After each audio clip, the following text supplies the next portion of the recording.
오늘 우리가 본문의 말씀 예레미야 15장 1절로 9절의 말씀을 읽었는데요. 이 말씀은 어제 본문 예레미야 14장 19절로 22절까지에서 나온 예레미야의 기도에 대한 하나님의 응답의 말씀입니다. 예레미야가 어제 어떻게 기도했습니까? 하나님, 우리 백성의 죄를 인정합니다.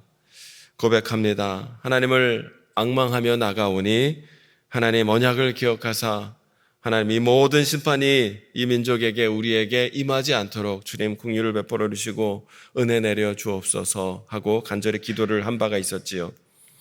예레미야가 자기 민족을 위해 오늘 이렇게 간절히 기도하였음에도 불구하고 하나님께서는 이 기도에 대해 뭐라고 대답을 하셔요? 거절하십니다. 내가 그렇게 하지 아니하시겠다는 거예요.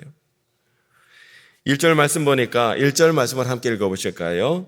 시작. 여호와께서 내게 이르시되 모세와 사무엘이 내 앞에 섰다 할지라도 내 마음은 이 백성을 향할 수 없나니 그들을 내 앞에서 쫓아 내보내라. 아멘.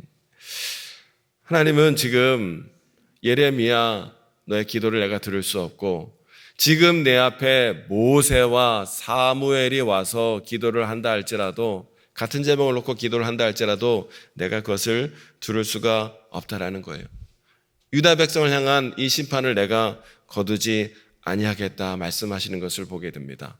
모세와 사무엘이 온다 할지라도 들을 수가 없겠다는 거예요. 여러분, 모세가 누굽니까? 구약을 대표하는 하나님의 대표적인 신실한 종이 모세 아닙니까?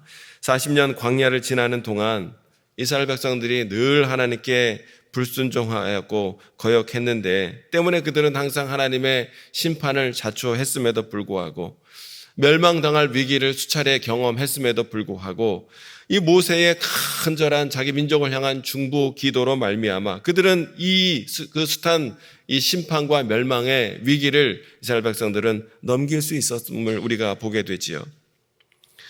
심지어 모세는요, 출애굽기 32장 32절에 보면 어떻게 기도를 했냐면 하나님이 이스라엘 백성들을 이제 내가 다 없이 멸하고자 명령하셨을 때 모세가 어떻게 기도합니까? 하나님, 이 백성들을 기억하여 주시고 용서해 주옵소서. 이 심판 멸망이 떠나가도록 인도하여 주옵소서. 만약에 그렇게 하지 아니하신다면 차라리 제 이름을 주님께서 기록하시는 그 거룩한 책에서 제 이름을 빼주십시오 라고까지 간절히 기도한 바가 있었습니다. 때문에 하나님은 그러한 모세의 간절하고도 처절한 기도를 들으사 마음을 바꾸시고 이스라엘을 향해 계획하셨던 심판을 거두신 바가 있었던 것 우리가 잘 알고 있습니다. 그런데 지금 유다 백성의 상황은요, 그때 이스라엘과는 지금 다르다는 거예요. 지금 그 모세가 와서 나에게 기도한다 할지라도 이번에는 도저히 내가 유다 백성들을 용서할 수가 없고 이 심판을 거두지 아니하겠다는 것이죠. 뿐만 아니라 지금 사무엘이 와서 기도를 한다 할지라도 마찬가지라는 거예요.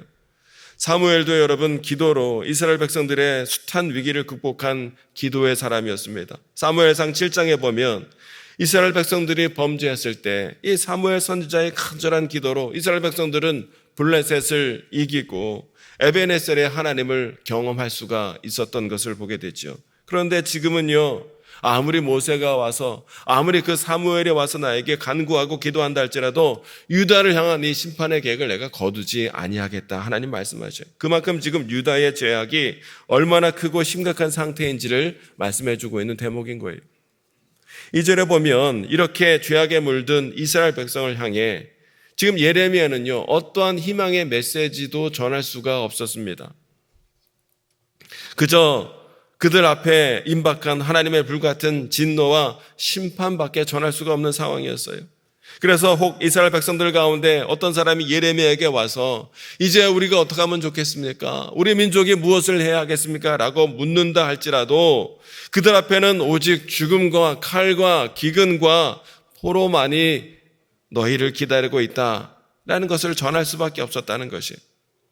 이스라엘 백성들이 모세와 사무엘과 같은 중보자를 통해서 오늘 여기까지 올 수 있었지만 이제는 더 이상 그러한 중보가 소용없는 지경까지 이르게 되었다는 것이지요. 3절에 보면 이스라엘이 당할 이 비참한 심판을 좀 더 구체적으로 네 가지를 말씀을 하고 있는데, 죽이는 칼, 찢는 개, 삼켜 멸하는 공중의 새, 땅의 짐승. 하나님께서는 이 네 가지로 유다 백성들을 멸하시겠다 말씀하셨습니다. 죽이는 칼이 무엇을 뜻합니까? 전쟁을 뜻하는 거예요. 찢는 개는 이방 민족의 침입을 말씀하는 거고요. 공중의 새는 주로 까마귀나 독수리인데, 여러분 전쟁을 통해서 많은 자들이 죽어나갈 때에 죽은 자들 위에 어떤 새가 까마귀와 독수리가 이렇게 날아다니는 거예요. 무수히 많은 까마귀와 독수리가 있게 될 것이고, 그리고 땅의 짐승은 개, 이리, 표범, 이런 어떤 들짐승 야생 짐승 아니겠습니까? 마찬가지로 전쟁을 통해서 많은 민족이 죽어나갈 때에 이러한 들짐승의 야생 짐승의 배를 채우는 먹이가 될 것이다 라고 말씀하시는 거예요.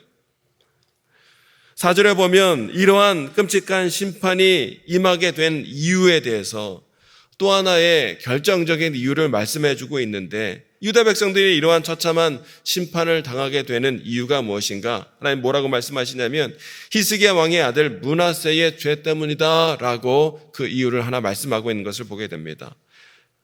죄가 이만큼 엄청난 파괴력을 갖고 있는 거예요. 죄는요, 자기 자신뿐만 아니라 자기 자신의 공동체, 나라와 민족까지도 완전히 무너뜨리는 것이 바로 이 죄라는 것이에요. 므낫세는 남유다 20명의 왕들 중에 가장 사악한 왕이란 평가를 받았던 왕이었지요. 그의 아버지 히스기야는 가장 선한 왕이었음에도 불구하고 그 아들 므낫세는요, 최악의 왕이었던 것이에요.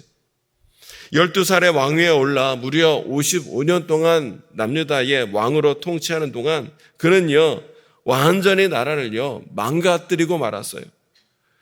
역대하 33장 9절에 보면 이렇게 말씀하고 있습니다. 유다와 예루살렘 주민이 므낫세의 꾀임을 받고 악을 행한 것이 여호와께서 이스라엘 자손 앞에서 멸하신 모든 나라보다 더욱 심하였더라 하고 말씀하고 있습니다. 지금 므낫세의 꾀임으로 말미암아 온 예루살렘과 남유다 백성들이 죄를 행하였는데, 그 죄가 얼마나 크고 심각한지 이스라엘 백성들이 그동안 멸망했던 이방 민족들의 죄를 다 합한 것보다 더 큰 것이 유다 백성들의 죄였다는 것이죠. 그 중심에 뭐가 있었다고요? 므낫세 왕이 있었다는 것이에요. 뿐만 아니라 열왕기하 21장 16절에 보면 이렇게 말씀합니다. 므낫세가 유다에게 범죄하게 하여 여호와께서 보시기에 악을 행한 것 외에도 또 무죄한 자의 피를 심히 많이 흘려 예루살렘 이 끝에서 저 끝까지 가득하게 하였더라 하고 말씀하고 있습니다. 이게 무슨 소리냐면, 므낫세는요, 이스라엘 백성들로 하여금 죄를 짓게 하였을 뿐만 아니라 숱한 의인들을 죽였다는 거예요. 하나님께서 보내신 예언자, 선지자들을 므낫세가 엄청 많이 죽임으로써 심판을 스스로 자처했다는 것입니다. 이사야 선지자도 이 므낫세에 의해서 죽임을 당하지 않았습니까? 때문에 하나님은 이 유다에 내려진 이 심판에 대하여 지금 예레미야 선지자가 아무리 기도를 한다 할지라도 하나님은 그 기도를 결코 들을 수가 없다라는 거예요. 그래서 결국 바벨론에 의해 남유다는 완전히 나라가 멸망당하였고 포로로 끌려가는 가운데 엄청난 고난과 고통을 당해야 했지 않았습니까? 그리고 70년이 지나서야 하나님이 다시 그 모든 것을 회복시켜 주신 것을 보게 됩니다. 5절은 이렇게 말씀합니다. 예루살렘아, 너를 불쌍히 여길 자 누구며 너를 위해 울 자 누구며 돌이켜 내 평안을 물을 자 누구냐 하고 말씀합니다. 유다 백성들이 심판으로 멸망당할 때에 이러한 예루살렘의 멸망을 보면서 울어주고 탄식해 줄 자가 아무도 없게 되리라는 거예요. 지금까지 유다와 동맹을 맺고 유다와 좋은 관계를 맺고 있었던 나라와 민족들이 많이 있었음에도 불구하고 유다 백성의 아픔을 보면서 동정해 줄 자는 아무도 없게 되리라는 거예요. 유다 백성들이요, 하나님을 저버리면서까지 이들 나라들과 친하게 지내려고 얼마나 많은 애를 썼는지 모르죠. 이런 사람들을 신뢰하고 이런 나라를 신뢰하는 가운데 이방 나라들과 좋은 관계를 맺으려 많이 애썼음에도 불구하고 결국에 그들이 고난과 어려움을 당하게 되었을 때 유다 백성을 위하여 동정해주고 아프고 울어줄 나라 민족은 아무도 없게 되리라는 거예요. 6절에 보면요, 유다 백성들이 하나님이 아닌 다른 신들을 따라서 하나님을 다 떠나버렸고 그들이 하나님의 말씀을 전혀 듣지 않은 채 하나님께 반역을 일삼았지요. 그래서 이제 하나님이 뭐라고 말씀하셔요? 내가 이제 너희에게 지쳤다라고 말씀하시더라고요. 하나님이 지쳤다는 거예요. 이제 내가 너희들에게 지쳤다. 하나님이 왜 이렇게 지치셨는가? 그 이유를 7절에서 이렇게 말씀하고 있는데 오늘 7절 말씀을 함께 읽어보시겠습니다. 7절 시작. 내가 그들을 그 땅의 여러 성읍에서 키로 까불러 그 자식을 끊어서 내 백성을 멸하였나니 이는 그들이 자기들의 길에서 돌이키지 아니하였음이라. 아멘. 여기 보니까 이는 그들이 자기들의 그 죄악된 길에서 돌이키지 아니하였기 때문이라는 거예요. 유다는 좀처럼 그 마음을 돌이키지 않았습니다. 여러분, 사람은 누구나 연약하기 때문에 죄를 짓기 마련이죠. 죄를 지을 수밖에 없는 존재가 연약한 우리 인간입니다. 그런데 여러분, 죄를 지었다는 사실보다 더 심각한 문제가 무엇이냐면 죄를 지었다는 사실을 알고 있음에도 불구하고 그 마음을 죄악된 자리에서 돌이키지 않는 것. 하나님은 그게 더 큰 문제라 지금 말씀하시는 거예요. 하나님은 무수히 많은 선지자를 보내셔서 이스라엘 백성들의 죄악상을 밝히는 가운데 그 죄악된 자리에서 돌이키라, 회개하라, 나에게 나가오라, 나에게 나아오라 무수히 촉구하셨음에도 불구하고 이스라엘 백성들은 좀처럼 꿈쩍도 하지 않은 채 회개하기를 거부했고요. 여전히 그 죄악된 자리에 머물러 있었다라는 거예요. 때문에 하나님은 그들에 대하여 이젠 내가 너희에게 지쳤다. 그러니 이제 너희에게 남은 것은 오직 심판밖에 없다라고 지금 말씀하고 계시는 거예요. 7절에 보니까 키로 까불러서라는 표현이 나오고 있는데 여러분 키는 여러분이 잘 아실 거예요. 알곡과 쭉정이가 섞여 있는 거를 키에 놓고 이렇게 바람이 솔솔 불 때 이렇게 몇 번 흔들면 바람에 알곡과 쭉정이가 이렇게 분명하게 나뉘어져서 쭉정이는 다 날아가고 알곡만 이 키에 담겨져 있는 것을 보게 되지요. 하나님이 이스라엘을 이 키에 담아서 까불를 때 그들은 바람에 훅 날아버리고 마는 쭉정이 이미 드러나게 될 것이고 하나님은 그 쭉정이로 판명된 자들의 자식들을 다 끊어서 그 백성을 멸하시겠다고 지금 말씀하시는 거예요. 그러니 그 결과가 어떻게 되겠습니까? 8절 9절의 말씀을 보니까 아무리 자식을 7 낳은 여인이 있다 할지라도 그 여인은 수치를 당하게 될 것이고 그 자녀들은 대적의 칼에 다 부침을 당하게 되리라, 죽임을 당하게 되리라 말씀하십니다. 여러분, 이 심판의 내용들을 오늘 우리가 말씀을 쭉 읽으면서 무엇이 생각이 나냐면 우리가 알고 있는 하나님은 어떤 하나님이십니까? 하나님은요, 인애와 자비가 충만하신 분이 바로 우리 하나님이세요. 하나님은 노하기를 더디하시고 참고 또 오래 참으시는 분이 바로 우리 하나님이신 줄로 믿습니다.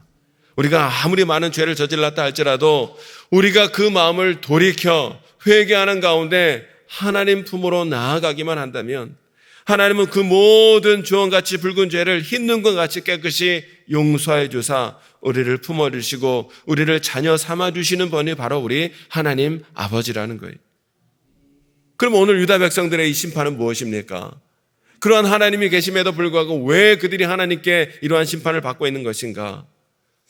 오늘 본문이 우리에게 말씀하는 것이 무엇이냐면 사람이 심판을 받는 것은 죄 때문이 아니라 물론 죄도 심각한 문제이지요. 그러나 하나님이 말씀하시는 것은 죄 때문이 아니라 사람의 심판을 받는 것은 죄악된 마음을 돌이키지 않고 회개하지 않았을 때에 그들에게 심판이 임할 수밖에 없다라는 것을 오늘 성경이 우리에게 말씀하고 있는 거예요.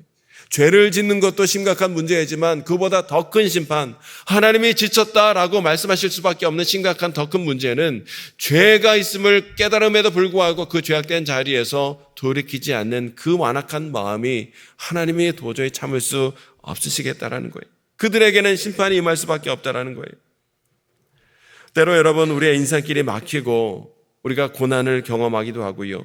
때로는 하나님의 징계로 여러 가지 고난과 어려움이 우리 가운데 있을 수밖에 없지요. 그런데 중요한 것은 무엇이에요?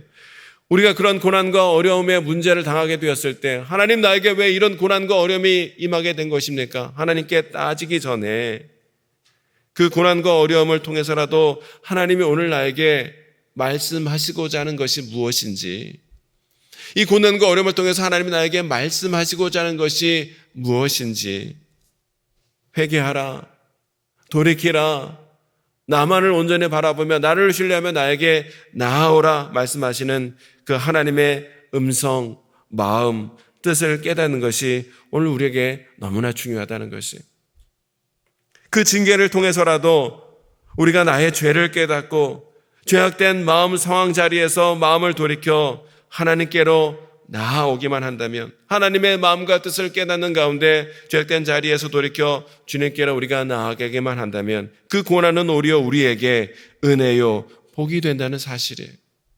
그래서 다윗은 시편 119편 71절에 보니까 이렇게 고백하고 있습니다. 고난당한 것이 내게 유익이라. 이로 말미암아 내가 주의 율례들을 배우게 되었나이다. 아멘.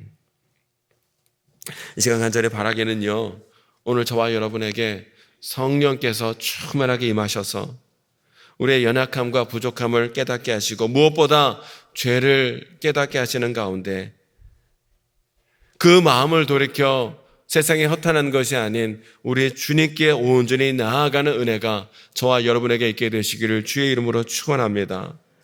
연약함과 부족함과 죄악된 행실이 우리 가운데 있다 할지라도 깨닫게 하시는 성령님의 인도하심에 따라 우리가 예수님의 십자가 보혈을 붙들고 우리 하나님께 간절히 기도하는 가운데 나아가기만 한다면 꾸짖지 아니하시고 책망지 아니하시는 가운데 우리를 품어주시고 우리를 안아주시고 우리를 다시 한번 새롭게 세워주시는 놀라운 하나님의 은혜를 우리는 경험하게 될 줄로 믿습니다. 오늘 이 사실을 깨닫는 가운데 하나님, 성령 하나님 함께 해주셔서 나의 부족함과 연약함, 특별히 나의 죄악됨을 깨달아 알게 해주시고 깨달아 아는 것에서 끝나는 것이 아니라 하나님 그 죄악된 마음, 자리, 상황과 환경에서 일어나 믿음으로 주님만을 바라보며 주님께 나아갈 수 있도록 인도해 주셔서 다시 모든 것을 새롭게 일으켜 주시고 회복시켜 주시는 주님의 놀라운 은혜를 믿음으로 누리는 자 될 수 있도록 믿음을 더해 주시고 은혜를 더해 주시고 성령으로 주님 충만케 하여 주옵소서. 오늘 말씀을 기억하며 기도하시고 성령의 은혜와 도우신 가운데 회복의 역사와 기쁨을 누리는 저와 여러분 모두가 되시게 되시길 바랍니다. 우리 주여 세 번 외치시고 우리 함께 간절히 기도하며 나아가겠습니다. 주여.